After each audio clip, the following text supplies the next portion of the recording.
My grandfather, who was a millionaire, left me a bizarre inheritance.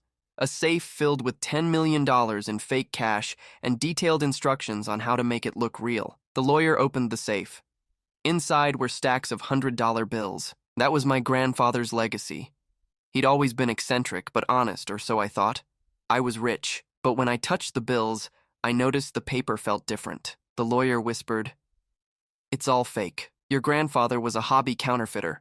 But he left a detailed notebook explaining the process, how to move the bills through small banks, where to wash the money, and which stores wouldn't notice the flaws. That's when I realized, to inherit his fortune, I didn't need the money itself. I needed the guts of a criminal. When my grandfather died, everyone in the family expected a fight over his money. He was worth millions. Old oil investments, real estate, even some crypto stuff my cousin swore he didn't understand. But when the will was read, it turned out Grandpa James had left almost everything to charity, except for one thing. To me. The lawyer called it a personal bequest. He handed me a brass key and a short letter that said, "For Ethan," the only one who ever asked why instead of how much. A week later, I drove to the storage unit where the key fit. My mom told me not to expect much. Grandpa had always liked teaching people lessons. Inside, there was an old metal safe, huge, military-looking, with rust around the edges. The lawyer met me there, clipboard in hand, sweating in his gray suit. When we opened it, I thought my heart stopped. Stacks of $100 bills filled the safe from top to bottom, perfectly wrapped, clean, crisp. The lawyer blinked. "Good God," he muttered. "Ethan, this looks like..." I couldn't hear the rest. My head was spinning. I did some quick math. 10 million, maybe more. $10 million. For 5 minutes, I stood there speechless. I thought about all the things I could fix. My debts, my apartment, maybe even helping my mom retire. Grandpa always said I'd wasted potential, but maybe this was his way of making it up to me. Then I picked up one of the bundles, and everything changed. The paper felt off, thicker, rougher. I rubbed it between my fingers, trying to convince myself it was just old bills, but the lawyer's face went pale. He took one from me, looked closely, then whispered, "It's fake." At first I thought he was joking, but he wasn't. He showed me the edges, slightly uneven, too white inside. The texture wasn't right. "Your grandfather," he said quietly, "was apparently a hobby counterfeiter." I laughed. It sounded ridiculous. Grandpa James had served in the Navy, built oil rigs, donated to hospitals. He wasn't a criminal, but then the lawyer pulled something else from the safe, a thick black notebook. Handwritten, every page filled with neat, precise notes. The first line said, "How to make it real." Inside were detailed instructions. How to move fake bills through smaller banks, which gas stations never scanned serial numbers, even which laundromats used cleaning agents that aged paper naturally. There were maps, names, step-by-step plans. It wasn't a joke. It was a manual. I felt my stomach twist. "So, what the hell is this?" I asked. The lawyer sighed. "He wanted you to have it. I don't know why. But it's what he left you." I didn't know whether to laugh or throw up. That night, I couldn't sleep. I sat on my couch, staring at one of the fake bills I'd taken home. It looked real enough under soft light. If I didn't know better, I might have believed it. Why would Grandpa do this? He'd been eccentric, sure. Built a fake mine in his backyard once just to teach the neighborhood kids about gold rushes. But this? This was insane. The next day, curiosity won. I opened the notebook again. The handwriting was his, no doubt about it. Some pages even had his little jokes in the margins. "Don't forget to act broke." Things only he would write. There was a letter taped inside the cover. "Ethan, you always said money was what separated the powerful from the rest. You were right, but it's not the paper. It's the nerve. Real wealth is the courage to make people believe you have it. This money will never buy you peace. It will test you. What you do next will decide if you're a coward or a Moor." I read it 5 times. My hands were shaking. I didn't want this test. I wanted a normal inheritance, but I couldn't stop thinking. What if I used just a little? What if I could somehow turn it into something legitimate? For days, I tried to forget. I went back to work at the car dealership, smiled at customers, made coffee like nothing had happened. But every night I saw that safe in my head. Those stacks of fake bills. That line in his letter. Real wealth is the courage to make people believe you have it. A week later, temptation won. I took a bundle and drove to a small liquor store near the outskirts of town. one Grandpa had mentioned in the notes. Doesn't check for counterfeits. Old register, he'd written. My heart pounded so hard it hurt. I bought a bottle of bourbon and handed the cashier a fake $100. She didn't even blink. She gave me change. Real change. I got in my car and sat there, staring at the $20 bills in my hand. I wanted to feel proud. I wanted to laugh, but I just felt sick. That's when I realized something. This wasn't about money. It was about whether I was willing to become the kind of man my grandfather had been, the kind who made his own rules. And I wasn't sure yet if I hated him for it or admired him. That night, I opened the notebook again. Page 47 said, "Trust no one, not even the lawyer." I didn't sleep that night. Every time I closed my eyes, I saw those bills. The fake ones, the real ones. I couldn't tell which image bothered me more. By morning, I'd made a decision. I was going to destroy everything. The notebook, the bills, all of it. I didn't want to be part of whatever twisted lesson my grandfather had planned. But when I opened the box in my apartment where I'd kept the fake money, one of the stacks was missing. I froze. I lived alone. I double-checked the door. No sign of a break-in. Then I remembered.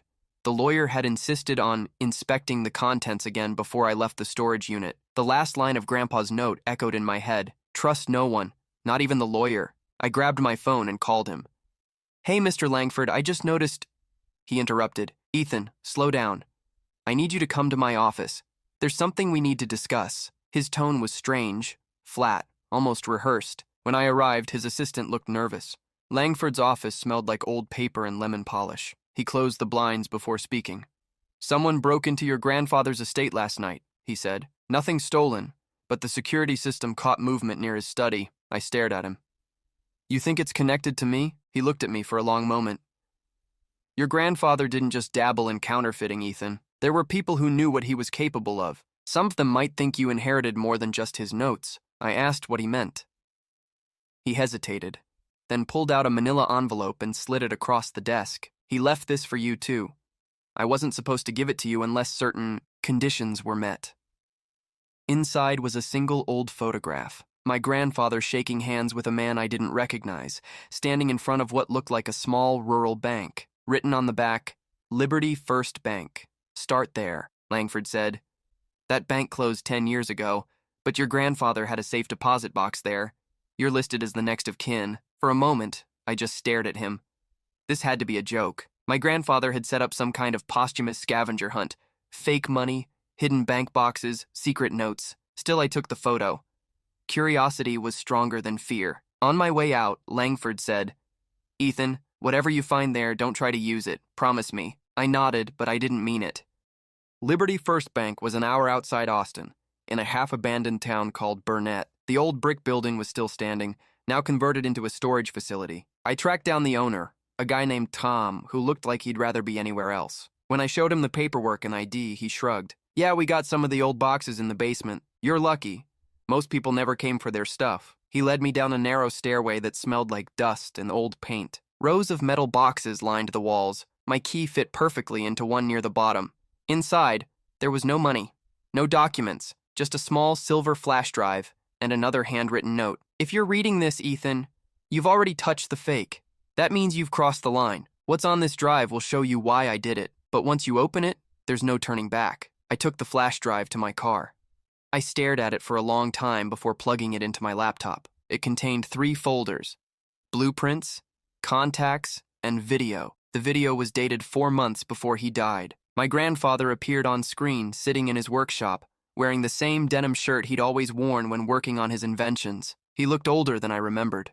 Tired, almost desperate. "Ethan," he began, his voice shaky but calm. "If you're watching this, I'm gone. You probably think this is about money. It's not. It's about trust. The kind that built empires and destroyed them too. I made millions pretending to be honest. Then I made millions more pretending to be broke. Now I want to see what kind of man you are when you can't tell the difference." He leaned forward. "There's more fake money in circulation than you think. Not mine. Everyone's. Stocks, crypto, promises. It's all belief. You can use what I taught you to cheat the system or to expose it. Either way, you'll have to lie to someone." The video ended with coordinates written on the screen. A rural address outside Burnett. My pulse was racing. I didn't know if this was a confession, a test, or some deranged treasure map, but I drove there anyway. The coordinates led me to a rundown shed behind a burned-out farmhouse. Inside, I found a metal trunk with a tag, property of James Moore. When I opened it, I expected more fake money, but instead, there were old government documents, sealed envelopes, and a faded photo of my grandfather in a military uniform. On the back, "You were never supposed to find this." That's when headlights flashed behind me. A car had pulled up. For a moment, I thought it was Langford, but the man who stepped out wasn't the lawyer. He wore a dark jacket and looked at me like he already knew who I was. "Ethan Moore?" he asked. I froze. "Who are you?" He smiled faintly. "Let's just say I worked with your grandfather once. He owed me something. Maybe you have it now." And then he looked past me, into the open trunk. The man's voice was calm. Too calm. I could hear gravel crunching under his boots as he stepped closer. He was in his late 40s, maybe early 50s, military haircut. No badge, no uniform, but the way he stood told me he was used to giving orders, not asking questions. He glanced at the open trunk, then back at me. "You shouldn't be here alone," he said. I tried to sound confident. "This property belongs to my family," he smirked. "Not anymore." That's when I saw it. A small tattoo on his wrist. Faded but clear. 7R. I'd seen it once before, on an old photo of my grandfather standing beside a group of men in front of a military base. The caption had read, "Project 7R, Fort Bliss, 1989. He noticed me looking. "So, you know what that means?" I didn't answer. My heart was pounding so hard I could barely think. He took a step closer. "Your grandfather was smart. He made a lot of enemies. He stole something from us. Something more valuable than cash." I swallowed hard. "Then why are you talking to me?" "Because," he said quietly, "he left it with you." He nodded toward the metal trunk. Inside were several sealed envelopes stamped with old Department of Defense logos. I hadn't even opened them yet. He reached out his hand. "Give them to me, and we'll forget we ever met." Every instinct told me to hand them over. I didn't even know what they were. But something in me, maybe pride, maybe fear, made me close the trunk instead. "No," I said. "Not until I know what's in them." His expression changed instantly. The calm disappeared. "You don't understand what you're playing with, kid. James Moore didn't just counterfeit money. He counterfeited people, identities, records. You think this is some moral puzzle he left for you? He was covering his tracks." I felt the air leave my lungs. "That's not true." He looked at me almost pityingly. "You ever wonder how he got rich so fast after leaving the Navy? He didn't find oil, Ethan. He found ghosts, people who didn't exist anymore, and sold their names." My mouth went dry. He pointed to the envelopes. "Those files? They belong to them, the real ones. The ones your grandfather erased." For a second, I couldn't speak. Everything I thought I knew about my grandfather, the eccentric genius, the self-made man, the teacher of lessons, started to crack. The man stepped closer. "You can't fix what he did, but you can stop it from getting worse. Hand them over." I wanted to. God, I wanted to. But another voice in my head whispered, "Trust no one, not even the lawyer." So I lied. "They're in Austin. I didn't bring them all." He studied me, then nodded slowly. "If that's true, you'll bring them to me tomorrow. Noon, old railway bridge outside Burnett." He turned to leave, then stopped. "If you try to disappear, Ethan, we'll find you, just like we found him." And then he drove away. I stood there for a long time, shaking, trying to process what had just happened. I opened the trunk again. Inside one of the envelopes, there were copies of military IDs, names, photos, fingerprints. Some looked decades old. Some didn't. And one of them had my face. Different name, same photo. The ID said, "Michael Crane, classified civilian operative." My stomach dropped. I looked through the rest. Half a dozen documents, each suggesting someone had used my identity years before I was even born. My phone buzzed. A message from an unknown number. "Don't trust Langford. He's one of them." No name, no number. I didn't know who them was anymore. The lawyer, the government, or ghosts my grandfather had created. That night, I packed the envelopes and the flash drive into a duffel bag. I didn't call anyone. Not my mom, not my friends. I drove straight to a cheap motel outside the city, switched off my phone, and just sat there in the dark. I kept replaying the video of my grandfather over and over. His words felt different now. You can use what I taught you to cheat the system or to expose it. Maybe this wasn't about money at all. Maybe it was about truth. At 2 a.m., there was a knock on my door. 3 short taps, a pause, then 2 more. I froze. The same rhythm my grandfather used to knock when I was a kid. I stood there, paralyzed, listening. Another knock. Louder this time, then a voice I recognized. Ethan, it's Langford. Open the door. We need to talk. I didn't move at first. Langford's voice came through the thin motel door again, calm but strained. Ethan, I know you're in there. I'm not here to hurt you. Please, just open the door. Every instinct screamed not to, but the pounding in my chest wouldn't stop. What if he really did know something? What if the man from the shed had been lying? I opened the door halfway, keeping the chain on. Langford looked awful. His tie was gone, his shirt soaked in sweat. He glanced around the parking lot before speaking. Someone's following me, he said. We don't have much time. I let him in. He stepped inside quickly, shut the blinds, and lowered his voice. You met him, didn't you? I didn't answer. Langford sat on the edge of the bed, rubbing his temples. I told your grandfather this would happen. I begged him to destroy the files before he died. Who is he? I asked. The guy with the 7R tattoo, Langford exhaled sharply. That's not just a tattoo. It's a unit mark. Your grandfather's old project. 7 resolutions. He looked up at me. Do you even know what that was? I shook my head. Identity engineering, he said. They built false records for covert agents. Birth certificates, tax histories, school transcripts, everything. The perfect ghosts. Your grandfather helped design the system. I stared at him. You're telling me he worked for the government? He was the government for a while, Langford said, but he kept copies of everything. Names, templates, algorithms. When the project was shut down, he didn't delete it. He sold it. To people who needed to disappear. I felt cold all over. You mean criminals? Among others, Langford said. Politicians, CEOs, witnesses, anyone who wanted to start over. He leaned forward, eyes locked on mine. That's why you're in danger. Those envelopes you found, they're the only proof left that the project ever existed. And that man you met? He was one of them, the originals. I thought about the ID card with my face on it, Michael Crane. He said my grandfather stole identities, that he used mine. Langford hesitated. It's complicated. Try me. He looked genuinely uncomfortable. Your birth record isn't clean, Ethan. Your grandfather created it. He built it from one of the templates. You were never supposed to find out. My knees felt weak. What are you saying? He spoke slowly, carefully. You're legitimate now. But technically, you were born out of a file that already existed. The system thinks 2 people with your DNA were born 30 years apart. I couldn't breathe. He said you were special, Langford continued, that you were proof he could rewrite a life from scratch. But when the agency found out, they cut him off. That's when he started counterfeiting money, because it was the only thing left he could control. I sat down, dizzy. My entire life, my identity, had been one of his experiments. Langford lowered his voice.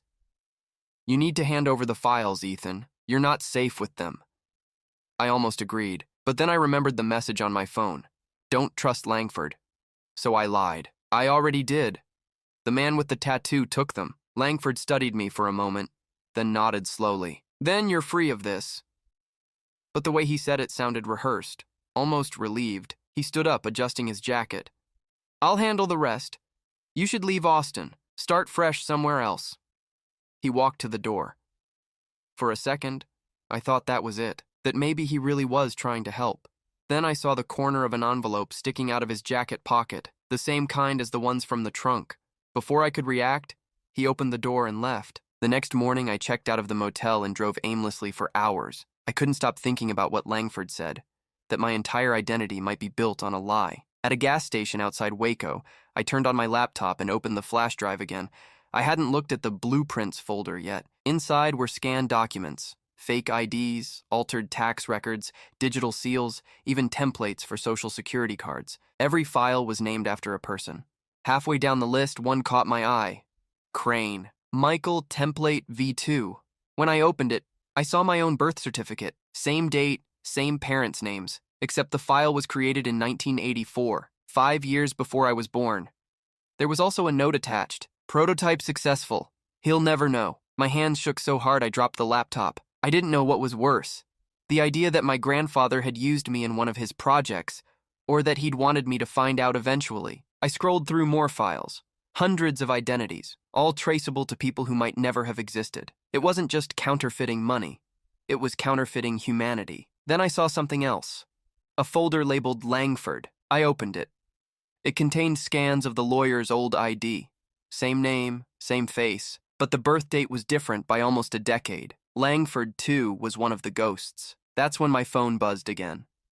Unknown number. A text. He's lying. Meet me where it started. The safe. No name, but I knew who it was.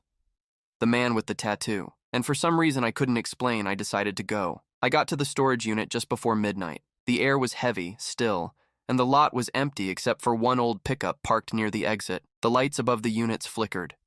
Unit 47, the one that had once held my grandfather's safe, was unlocked. The padlock was hanging open, as if someone had already been inside. I hesitated before sliding the door up. The safe was still there, but the stacks of fake money were gone. All that remained was the smell of dust and oil, and that black notebook sitting neatly on top. Someone had been there recently. I turned around at the sound of a voice. Glad you came. It was him, the man from the shed. The 7R tattoo was visible again, his expression unreadable. He wasn't armed, at least not visibly. I figured you would, he said. He trained you to follow curiosity, didn't he? I didn't move. If you wanted the files, you already took them. Why am I here? He stepped closer, his eyes scanning my face. To understand what you are. What I am, I repeated. I'm his grandson, he shook his head. You're his creation. I wanted to tell him he was insane, but something in his tone made it hard to speak. He nodded toward the safe. He didn't just copy identities, Ethan. He built backups, contingencies. When a person disappeared, he made a version that could replace them. Someone real enough to hold their place in the system. The perfect ghost. I frowned. That doesn't make sense. You're saying I'm not real? He sighed. You're real enough, but your paper trail isn't. Your DNA, your documents, your entire existence were built out of data stolen from people like me. I felt sick. He said it was a test, an inheritance. The man laughed quietly. It was a cleanup. He knew the agency was closing in, and he needed someone who could burn the rest without drawing attention. You were his insurance policy. My voice broke. You're lying. He reached into his jacket slowly and pulled out a small envelope. Inside was a photo. My grandfather standing beside him holding a baby. My baby photo. On the back, version 3 successful. 1996. My hands started shaking. I backed away until I hit the wall. He wasn't your grandfather, the man said softly. He was your handler. He built you because he trusted you more than anyone else he ever made. No, I whispered. My mother, my family, were given new lives too, he said. He protected them the same way he built you. Through lies. I wanted to scream, to punch something, to make it untrue, but deep down, part of me already knew. The inconsistencies in my childhood, the missing documents, the stories that never quite lined up, all of it made sense now. The man looked almost sympathetic. I'm not here to hurt you. I just want the notebook. With it, we can end the rest. No more ghosts. I looked at the notebook sitting on the safe. For a second, I thought about handing it over. It would be easy. Walk away. Forget all of this. But then I remembered Langford's file on the flash drive. He was one of them too. They all were. How do I know you're not using me too? I asked. He smiled faintly. You don't. We stood there in silence for a long time. Finally, I picked up the notebook and flipped to the first page. My grandfather's handwriting. If you're reading this, Ethan, it means the system has failed again. Don't destroy what you don't understand. Build something better. I looked up. He didn't want it gone. He wanted it continued. The man's jaw tightened. And that's exactly why it has to end. He reached for the notebook, but I pulled it back. Stop, I said. You said he built me as a backup. Then maybe that's what I am. His last chance to fix what he broke. He took a step forward, his voice low. If you keep that notebook, they'll never stop looking for you. Then let them come, I said. I want answers. He stared at me for a long moment. Then he turned and walked toward the door. Before leaving, he said quietly, Your grandfather used to say the same thing. It's how he got all of us killed. He left me there with the safe, the empty space where millions of fake dollars had been, and a notebook that might have been worth far more. I drove home before sunrise, exhausted, hollow. My apartment felt smaller than ever. I placed the notebook on my desk and opened it again. At the very back, behind a glued flap, I found one last folded page, a name, an address, and one line written in faded ink. The truth starts where the lie was born. The address was in Washington, D.C. If what he said was true, that's where Project 7R began, and maybe where I could finally learn who I really was. I drove to Washington the next morning. I told myself it wasn't about chasing ghosts.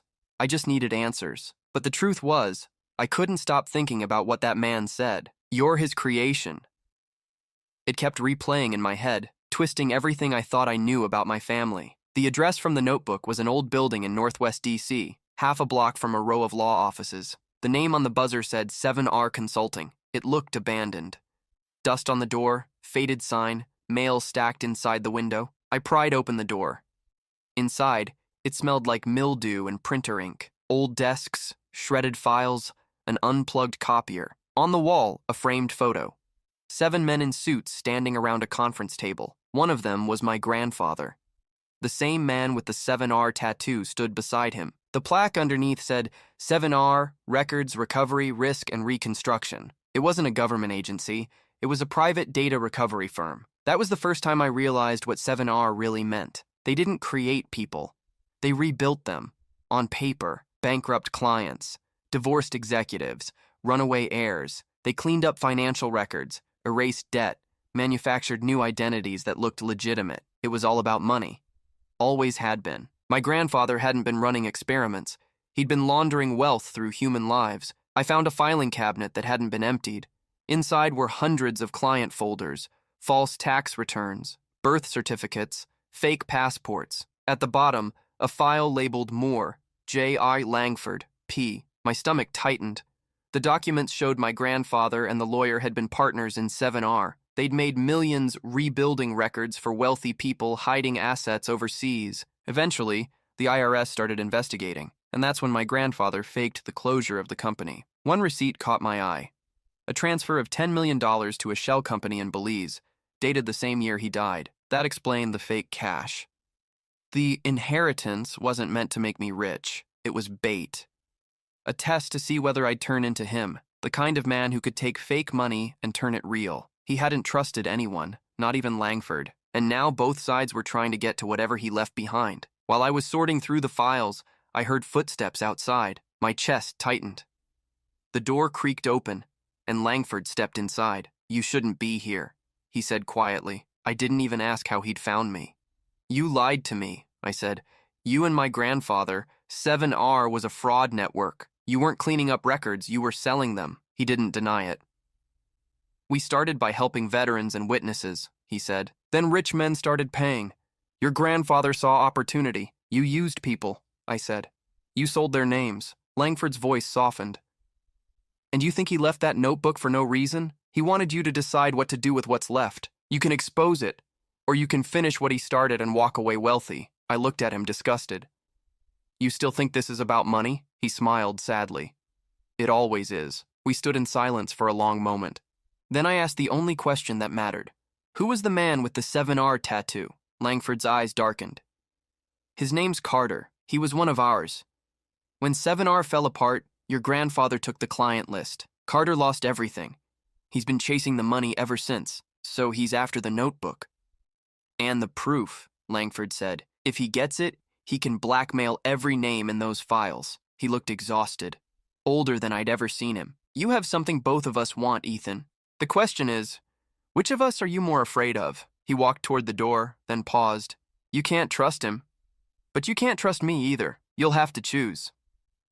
After he left, I sat on the dusty floor for a long time, staring at the folder with my family's name on it. Inside was a single sheet of paper. My birth certificate, real this time, printed on official stationery. No forged template. I was who I thought I was, just the grandson of a man who built lies for a living. That night, I checked into a cheap motel off I-95. I placed the notebook, the flash drive, and the client list on the bed. $10 million in fake bills. Two men who wanted it for different reasons. And me, the only person left who could destroy it all. I didn't know which choice would make me more like him, burning it or using it.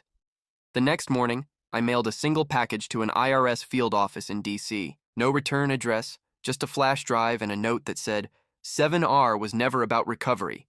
It was about hiding money. Start with Langford. Then I drove back to Texas. I thought I was done. But 2 days later, someone slipped an envelope under my apartment door. Inside was one fake $100 bill and a note written in handwriting I recognized instantly. You chose honesty. Let's see how long it keeps you alive. I didn't tell anyone about the envelope. I just sat on the edge of my bed, staring at that fake bill, the smell of cheap paper and ink filling the air. The handwriting was unmistakable. My grandfather's, but that didn't make sense. He'd been dead for almost a year. Someone wanted me to believe he was still out there, or worse, that his reach didn't end with his death. I checked the hallway. No one, just a neighbor's door cracked open, the smell of coffee drifting out. I pocketed the note and went back inside. My hands wouldn't stop shaking. I kept thinking about what Langford said in DC, that my grandfather's notebook could either destroy lives or rebuild them, and now that I'd sent the evidence to the IRS, it was out of my control. Still, the message was clear. Someone knew. Someone was watching. 3 days later, an unmarked black SUV parked across the street from my apartment. No plates, tinted windows. It stayed there for hours. I tried to tell myself I was being paranoid. Maybe it belonged to a neighbor. But when I left for work the next morning, it followed me, 2 blocks behind, keeping distance. By the second day, I quit pretending it was coincidence. I took a different route, stopped at a grocery store, waited in the parking lot. The SUV didn't follow me inside, but when I came out 20 minutes later, it was still there. Whoever it was, they weren't hiding. They wanted me to know. That night, I drove to my mother's house outside Austin. I hadn't told her anything about the inheritance or what I'd found. She still thought Grandpa James had left me something small and sentimental. When I showed up at her door, she looked surprised. Ethan, what's wrong? I told her I just wanted to visit, that I needed a few days away from the city, but she saw through me immediately. You're just like him, she said softly as we sat at the kitchen table. You can't let things go until they eat you alive. I looked at her. What do you mean, like him? She sighed. Your grandfather wasn't an evil man, Ethan, but he didn't know when to stop. He thought every lie could be controlled. That's what killed him. Her eyes met mine. Whatever you found, whatever he left you, let it go. I wanted to. God, I wanted to. But then I remembered the SUV, the note, the fake $100 bill. It's not that simple, I said. She didn't press. She just said, it never is with a more. 2 nights later, I woke up to a sound outside, gravel crunching, low voices. I looked through the window. The SUV was parked at the end of the driveway. 2 men stood near it. One leaned against the hood, the other walked toward the house. I grabbed my phone and dialed 911, but before I could hit call, there was a knock at the door. 3 short taps. A pause. 2 more. The same rhythm from before. I opened the door a few inches. It was Carter, the man with the 7R tattoo. His eyes were tired, his clothes dirty, like he'd been on the road for days. He held up his hands. I'm not here to hurt you, but you need to listen. I didn't let him in, but I didn't slam the door either. He said, Langford's dead, found in a hotel in Maryland, 2 gunshots to the chest. My stomach turned. They're cleaning house, he said. The people your grandfather worked for, the ones who use 7R to move money, they're erasing everyone who can connect the dots. Why are you telling me this? I asked. Because you're next, he said simply. I didn't believe him at first, but then he pulled a flash drive from his pocket. This is yours. You left it in DC before you mailed the package. I made a copy. You might want to see what they've already deleted. He dropped it on the porch and stepped back. If you want to live, disappear. Don't use your name. Don't use your cards. Burn what's left of the notebook. He started walking away, but I called after him. Why help me? He turned, his expression flat. Because your grandfather ruined my life. Helping you ruin his legacy is the only thing that still feels right. Then he got in the SUV and drove off. I plugged in the flash drive after he left. There were only 2 files left inside. One was a spreadsheet labeled 7R transfers, active accounts. The other was a video. When I opened it, the screen showed my grandfather sitting at his workbench again, this time older, weaker. If you're watching this, he said, then it means you tried to do the right thing. I used to think that mattered. But right and wrong don't exist when the world runs on belief. The real crime isn't faking money, it's faking trust. He looked directly at the camera. If they come for you, Ethan, don't fight them. Don't try to fix it. Just walk away. It's the only way to win. The video ended there. I sat in silence for a long time, staring at the frozen image of his face. Outside, the SUV was gone, but I knew he was right about one thing. Trust was the only real currency, and I'd spent all of mine. The next morning, I burned the notebook in my mother's backyard, watched the pages curl and blacken until nothing was left but ash. It didn't feel like closure. It just felt necessary. When I left her house that night, I didn't tell her where I was going. I didn't tell anyone. All I took was one fake $100 bill, the same one from the envelope, folded in my wallet like a reminder that sometimes the price of doing the right thing isn't redemption, it's survival. I drove east until the radio turned to static and the landscape flattened into open country. No destination, no plan, just distance. After 2 days on the road, I stopped in a small town outside Baton Rouge. It felt anonymous, one of those places where people kept to themselves and didn't ask questions. I found a room above a diner that rented month to month, paid cash, and gave a name I made up on the spot. It should have felt freeing. Instead, it felt like hiding. I spent the first week doing nothing but sleeping and watching the highway from the window. Every car that slowed made my stomach tighten. Every knock downstairs made my hands sweat. Eventually, I picked up odd jobs, fixing signs, cleaning the diner's storage room, hauling boxes for a warehouse nearby. I didn't talk much. I avoided cameras. At night, I'd take long walks past the bayou and think about what my grandfather said in that last video. Don't try to fix it. Just walk away. Maybe he'd meant it as advice.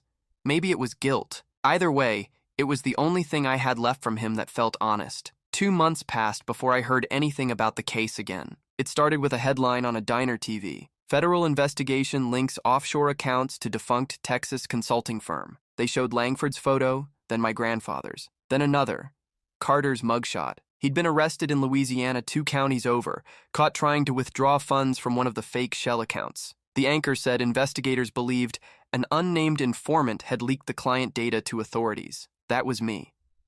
No one at the diner knew. They just shook their heads and muttered about rich crooks getting what's coming. But as I watched Carter's image flash on the screen, something inside me twisted. He'd saved my life. Now he'd probably spend the rest of his behind bars. I told myself it wasn't my fault.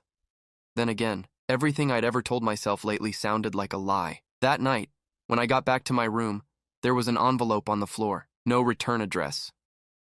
Inside was another fake $100 bill, same paper, same smell, and a handwritten note. He wasn't the last one. No signature. My throat tightened. I walked to the window and scanned the street. Nothing. Just crickets and the neon sign from the diner flickering across the parking lot. I sat on the bed and read the note again. The handwriting wasn't my grandfather's this time. It was neater, more deliberate. I flipped the bill over. Someone had written a date on the back, 0312, March 12th, 2 days from now. For the next 48 hours, I barely slept. Every noise outside made me check the window. I kept wondering if it was some kind of warning or maybe a setup. On the morning of the 12th, I woke to the sound of a truck pulling up outside the diner. Through the blinds, I saw a delivery van. Plain white, no markings. 2 men got out carrying boxes. Nothing unusual, except one of them looked straight at my window before going inside. I waited a few minutes, then went downstairs. The diner was half full. Locals drinking coffee, the smell of bacon in the air. The 2 delivery guys were sitting at the counter laughing with the cook. When they noticed me, one of them nodded politely. "You the guy renting the room upstairs?" "Yeah." He slid one of the boxes toward me. "Package came for you." I stared at it. I hadn't given this address to anyone. "Must be a mistake," I said. He shrugged. "Got your name on the slip." He handed me a clipboard. The name scrawled there wasn't mine. It was E. Crane, the alias from the old ID. I felt the blood drain from my face. The man smiled slightly, as if he'd seen the reaction he wanted. "Guess it's for you after all." I took the box upstairs, locked the door, and sat on the bed staring at it. After a few minutes, I opened it. Inside was a small safe, same model as my grandfather's, only newer. And taped to the top was a note written in marker. "You can't run from what's already part of you." I didn't touch the safe for hours. I just sat there trying to decide whether to open it or throw it in the bayou. By nightfall, curiosity won. Inside wasn't money. It was a single hard drive, sealed in plastic, and a folded sheet of paper with a printed message, 7R lives. That was it. No instructions, no names, no signature. Just a message that the thing I thought I'd destroyed wasn't gone. I drove out to the water that night, hard drive in my hand. I stood there for a long time, the wind off the bayou sticky and warm. I thought about everything my grandfather had done, everything I'd lost trying to undo it. Then I threw the drive as far as I could. It hit the water and disappeared with a small splash. I waited, half expecting headlights to appear or someone to step out of the shadows. Nothing. Just the sound of insects and the current moving slowly away. I told myself it was over. That maybe for the first time, I'd actually chosen something for myself. But when I got back to my room, there was one last thing on the door, taped right above the handle, a $100 bill, real this time. And across its face, written in pen, "The system always finds new believers." I kept the real bill taped above the door for a week. I told myself it was a reminder, proof that I was done with the lies, that I'd survived everything my grandfather set in motion. But deep down, I knew it was something else. It was proof that part of me still believed in him. I stopped working at the diner. I couldn't focus anymore. Every time someone said my name, I waited for them to say it wrong, to call me Crane or Moore, or some other version of myself I didn't remember being. Some nights I'd wake up convinced I was still back in Texas, staring at that safe, waiting for the lawyer to tell me the money was fake. My life had become a loop of memories that didn't belong anywhere. I started keeping a notebook. Not like his. No schemes, no plans, just questions. When did he start lying? Did he ever tell my mother the truth? Did he ever believe the things he said about courage and power? And the one I couldn't write down for days, how much of him is in me? Sometimes I'd walk to the bayou at night and think about the flash drive sitting at the bottom. I'd picture it slowly rusting, maybe already gone. Other times I'd convince myself someone had fished it out and that the whole cycle would start again. That was the worst part, the waiting for something I couldn't see. One morning, the diner owner knocked on my door. He said, "You all right, son? Haven't seen you around." I told him I was fine. He looked at me for a long time before saying, "You've got the same look as folks who don't know where home is anymore." I wanted to tell him he was wrong, but I couldn't think of a single place that felt like mine. After he left, I took the bill off the door and put it in my wallet, next to the fake one, real and false side by side, exactly how my grandfather would have liked it. I started dreaming about him again. Not the way he was at the end, frail, coughing, half blind, but younger, sitting at his workbench, the smell of ink and old paper around him. He'd look up at me and say, "You learned the lesson, didn't you?" And I'd ask, "What was it?" He'd smile that same tired smile, that truth and lies are just tools. It's the hands holding them that matter. Then I'd wake up with my fist clenched and my heart pounding. I didn't realize how much I'd started avoiding mirrors until one day I caught my reflection in the diner's restroom. Same brown eyes, same jawline, but something had changed. It wasn't that I looked older, it was that I looked familiar, not to me, but to him. I stared until I couldn't anymore. That night I drove for hours with no plan. I stopped at a rest area, sat in the car, and watched the highway lights pass. I thought about calling my mom, telling her everything, asking her who my grandfather really was, but what good would that do? She'd spent her whole life trying to separate herself from his mess. I couldn't drag her back into it.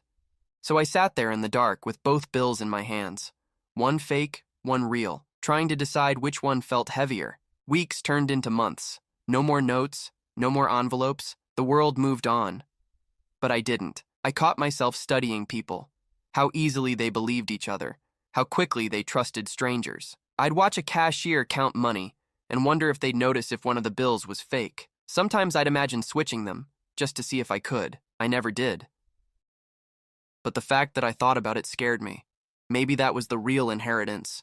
Not the notebook, not the fake cash, but the part of him that couldn't stop testing people. One evening, I went back to the bayou. The air was heavy, the water calm. I took both bills from my wallet and held them side by side. They looked identical under the fading light. Real and fake. Truth and lie. No difference anymore.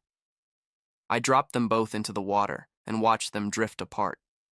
For the first time in months, I didn't feel afraid, just empty. Maybe that was enough. I left Louisiana a week later. Didn't leave a note. Didn't tell anyone. I didn't know where I was going, just away from where I'd been. Sometimes I still dream about him, though. He's always sitting at that workbench, counting the bills, smiling like he already knows how the story ends, and maybe he does.